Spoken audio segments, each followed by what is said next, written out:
Hello, welcome to English Reading by Hidemi Woods. I'll read episodes from my books and talk about them. I hope you enjoy the show with me.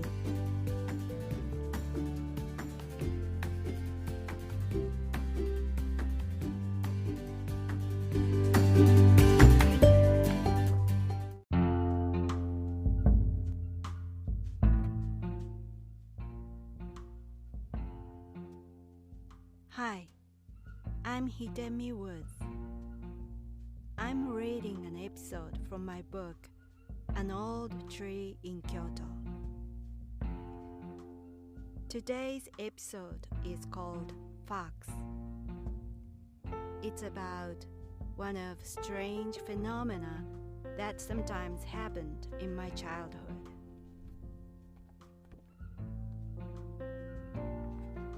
Fox. The elders of all the families in the hamlet where I grew up had regularly practiced a Buddhist chant when I was little. My grandfather was one of them. He didn't come home from the practice one night by the time he was supposed to. When we were worried and about to go look for him, he turned up at our doorstep, sweating and getting muddy. He was shaken by fear and said, "It was a fox. A fox got me." Usually, he would come home by passing through the narrow, unpaved alley that led to a wider street near our house. According to him, he was walking home on the familiar dark alley as usual, after he left the elder's house where the chanting practice was held. But on that particular night, the alley he had walked hundreds of times didn't come to the wider street. It didn't end. When he reached the end of the alley, the entrance of the same alley started again instead of the street. The alley continued endlessly, and he couldn't get out of it. He began to panic, ran, tumbled, repeated countless trips through the alley, and finally landed onto the street. In my hometown, people believed that an inexplicable incident like this was caused by a fox that bewitched them.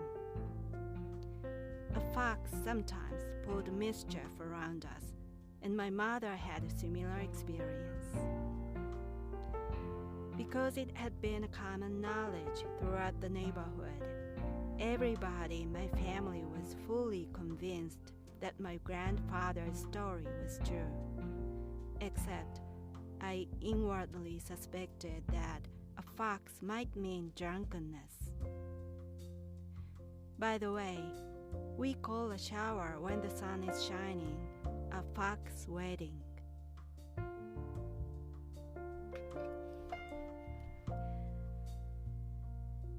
My family used to be a farmer. When I lived in my hometown as a child, my grandparents and my parents are busy as farmers. Everybody in my family worked as farmers. And I lived in a rural area of Kyoto, and my house stood in a small old hamlet. It was a small cluster of old houses surrounded by fields and rice paddies. It was really remote, outdated, old, rural neighborhood where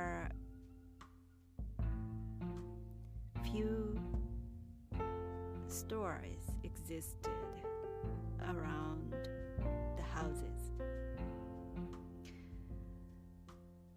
There were only three mom and pop stores in my neighborhood. One was a green grocery and one candy store and a small commodity store. That was it.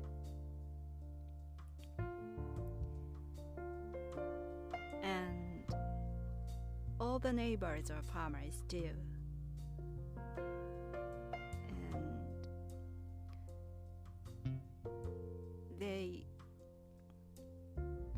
Some neighbors had their fields close to their house, but ours were far from home, so my parents were out for work by car and came home late at night, usually. But in the winter time, the process was slightly different from they did in the summertime. My family grew not rice but vegetables. Our product was eggplant in summer and spinach in winter. And the winter time, my parents wrapped spinach out at the fields and brought them back by a truck and brought them home. And my grandparents worked to spruce up muddy spinach at the garage of our house. Sprucing up spinach meant excluding brownish leaves and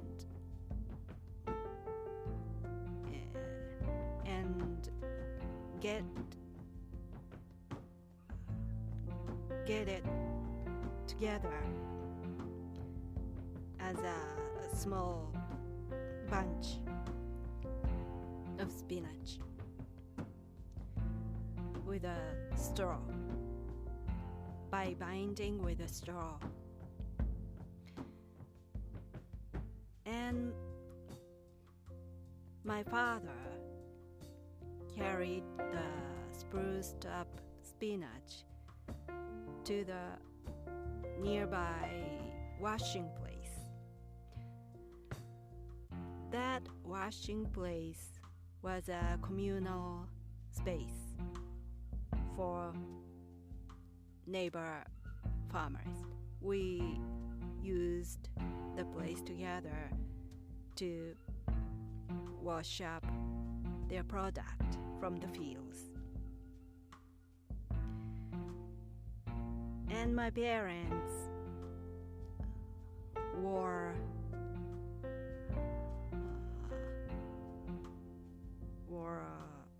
boots and got in the water, icy water in the winter, and washed spinach with other neighbor farmers.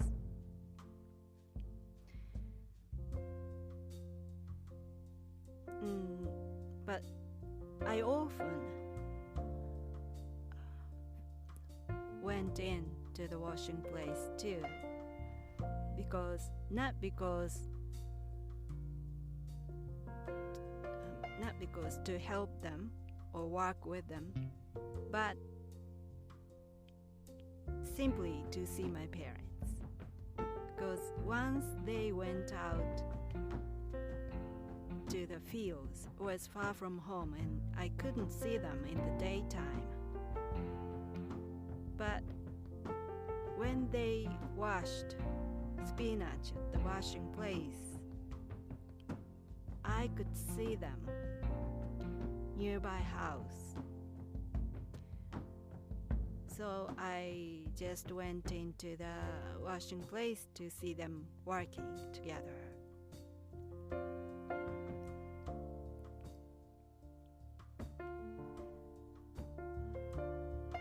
And other farmers mainly grew leeks, and there are many leeks on the floor of the washing place. And one day I hurriedly ran into the washing place to see my parents, and I don't remember the reason why I was running into the washing place. Maybe I wanted to see my parents very urgently or something. But I just running into the washing place and ran toward the spot my parents were washing spinach. And then I inadvertently stepped onto a leek of a neighbor farmer. And the leek was a slippery vegetable. And I slipped onto the leek, flew into the air, and jumped into the icy water. I was sinking with spinach, and my father grabbed me and helped me get out of the water and took me home. That was so embarrassing. I was probably 7 or 8 years old, smaller than that, maybe 6 or 7. But it was such an embarrassing moment for me. But other neighbor farmers were laughing, and nobody had ever done that before, so they had never seen a person jumping into the water at the washing place. So my neighbors were laughing, and for them it was a big show.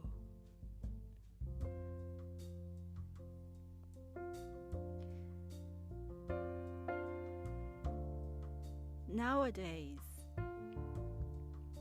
I've seen leeks from Kyoto at the supermarket everywhere in Japan. It on the shelves, the leeks from Kyoto is sold next to other leeks, but at higher prices, because it was a specialty of Kyoto. So it was distinguished from other leaks only because they came from Kyoto. And leeks from Kyoto are called Kujo leeks as a specialty. It's a kind of a brand name now. Japanese people like to brand pretty much everything. So while I wasn't aware of,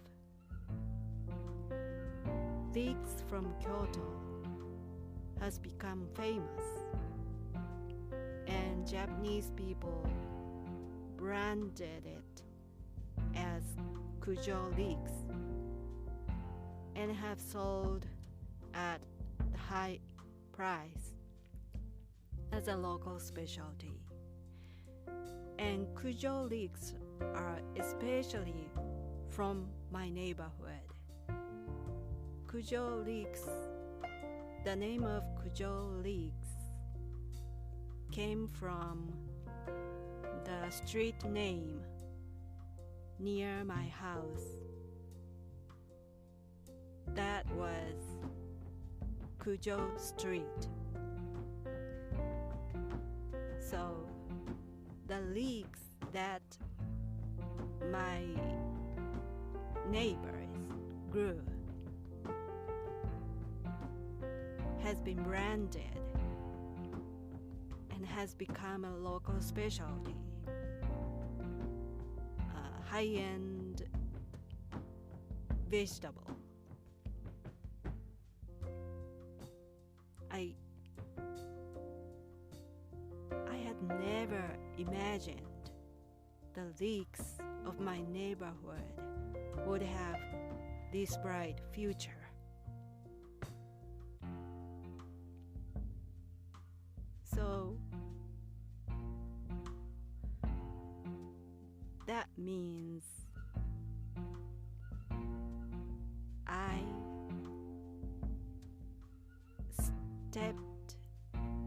stepped onto that brand Kujo leek at the washing place and slipped onto the local specialty when I was a child.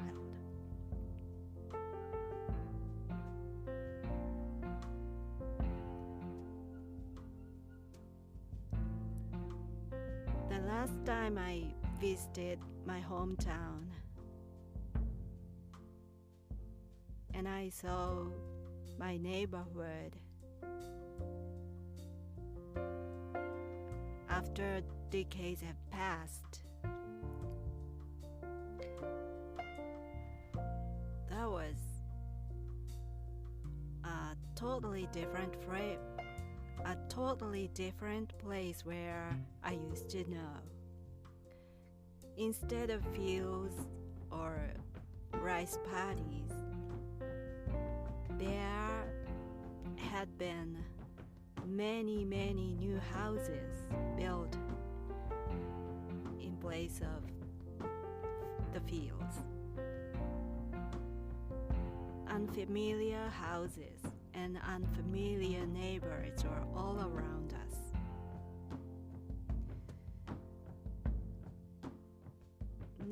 There were almost no fields or paddies, and the washing places were gone too.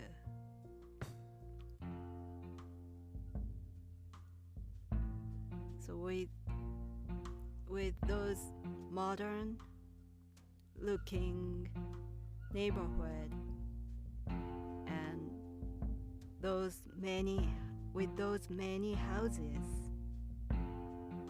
I don't think a fox resides there anymore. because I don't think there's no space for them. So a fox has stopped working mischief now, I guess.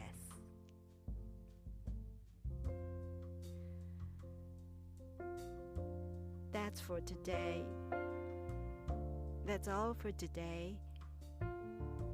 And I hope you come back again. Thanks for listening. I'm Hidemi Woods. Until next time, take care and be well.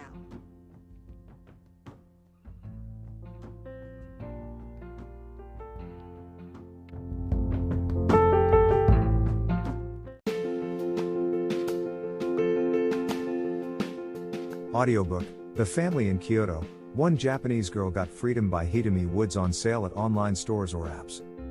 Apple Books, Google Play, Audible, 43 available distributors in total.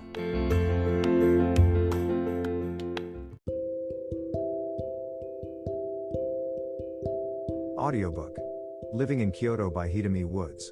Now on sale in online stores. 44 available distributors. Apple, Google Play, Amazon Audible, or else.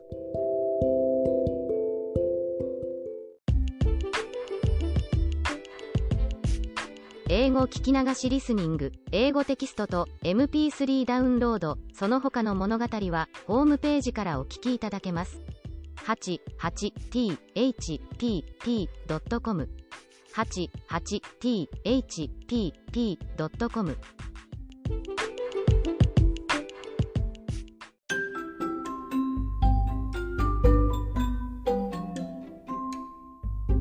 大好評。